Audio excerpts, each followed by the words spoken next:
The USBC, United States Bowling Congress. Their tagline is "A future for the sport."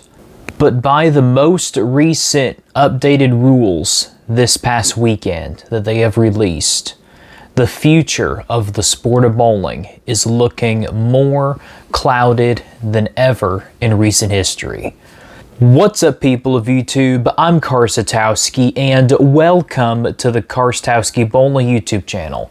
So if you are a bowler, and unless you've been living under a rock over the last 4 or 5 days or so, the USBC has come out with their decision about whether or not they're going to ban urethane from USBC certified tournaments. And I gotta say, I am just not surprised on the outcome they've come up with. They basically didn't say anything, pretty much. Instead of outright banning urethane or not banning it, which is what I hope they would have done to give some clarity about what equipment should be legal or not, they basically have said, oh, well, we're going to use some urethane equipment that is not 78D hardness in like some competitions, but we're still going to keep the 78D hardness scale bowling balls that were made after the year 2022. Those are still going to be legal in some events. And then everything is fair game for low-level competition. The rules say a bunch of other stuff, and there are other YouTubers who can explain it a little bit better than I can, actually a lot better than I can, and who already have, and I'll link to some of them in the description down below, so make sure that you go to them after this video has concluded. But for my 2 cents, I'm just going to explain everything from my point of view. Now, I am not an expert at all in specifications in bowling equipment, or like high or low RG, and you know, the hardness of urethane bowling balls and exactly what goes into it, reactive resin, core, and all that stuff. I don't know all that much about it, but I do know a little bit about it, enough to know that the urethane equipment has definitely been an issue, especially on the PBA National Tour and national competitions, and that the urethane obviously reacts a lot different than reactive resin bowling balls. And you know, you gotta admit, over about the last decade or so, when urethane has been more dominant on certain conditions, especially in like Europe and places like that, bowling has just become a lot more boring in a lot of places like that, you know? That's one of the reasons that I definitely wanted them to ban urethane across the board, so that, again, bowlers can be a lot more versatile and start playing the game like the professionals, instead of training younger bowlers to be one-trick ponies and just resorting to urethane whenever they can't make reactive work for them. But the USBC obviously has just crapped the bed again, and this is not the first time they've done that.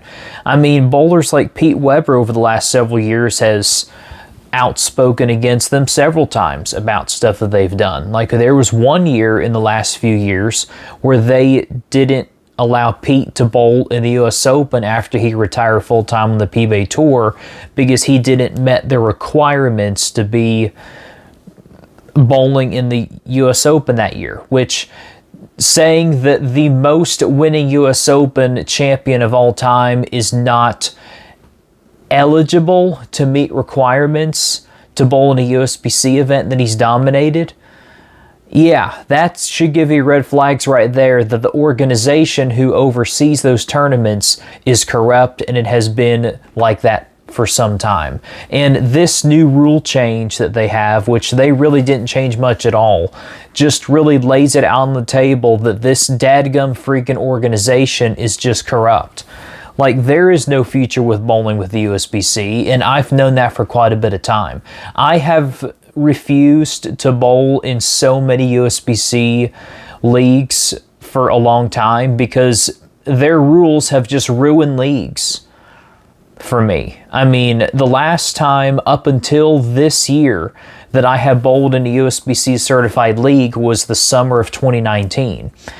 I've seen it even then that the USBC just has done little to nothing to grow the sport of bowling. And I think a lot of bowlers now are either just realizing it or they're finally just fed up with it. And you know what?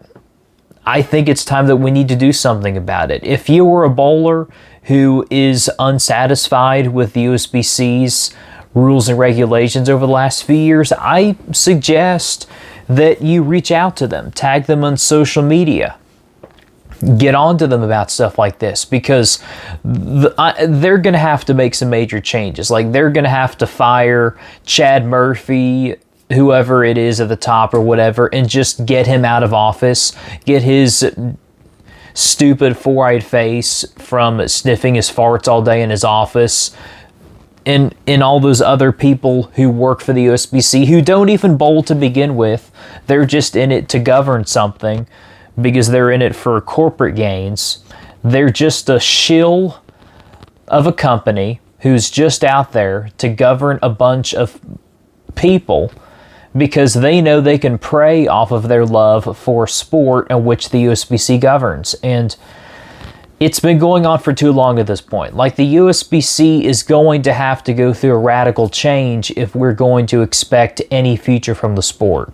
And, you know, we've had enough problems with controversies in bowling over this year and people disrespecting other bowlers and whatnot and other equipment and all that. We don't need the USBC to continue to be a problem either. So I encourage all of you who are watching this video, just try to get in contact with your local USBC or try to go for the big daddies in their corporate offices and just let's do something about it. Because if I want to bowl in USBC certified competition and any big competition over the decades to come, which I plan on doing, then I want to be able to rely on an organization that is trustworthy and that its main focus is to grow the sport of bowling and promote it of the great sport that it actually is. And they have just not been doing that. And these rule changes have laid out very nicely their intentions. So, yeah, and the only reason I'm bowling in a USBC certified league this year is because I think league is pretty fun. It's a good time to go bowling, and also I need to have an established average. I have not had an established average in 7 years because I haven't bowled in any league since then, dedicated. And you know what? I just hope that this upcoming year, the USBC will be radically changed, and hopefully we'll be able to have a fresh start in the bowling community and have a governing body that actually cares about us as bowlers. So I just wanted to come on here real quick and spill my feelings about this, and I'm sure a lot of you feel the same way. And I also encourage you to look at other YouTubers' videos who explain the rules much better than I can, and go and support their channels as well. I think we all bowlers just need to grow together and show the USBC that we see their mistakes and we're not satisfied with them. So anyway, go ahead and check all that stuff out. Complain to the USBC, do everything you can to make sure that the USBC can change. But anyway, guys, so if this is your very first time checking out the Karsatowski Bowling YouTube channel and you want to see more, then be sure to hit that subscribe button so that you will never miss any more videos. I'm Karsatowski, keep watching my content, and I will see you in the next video. See ya!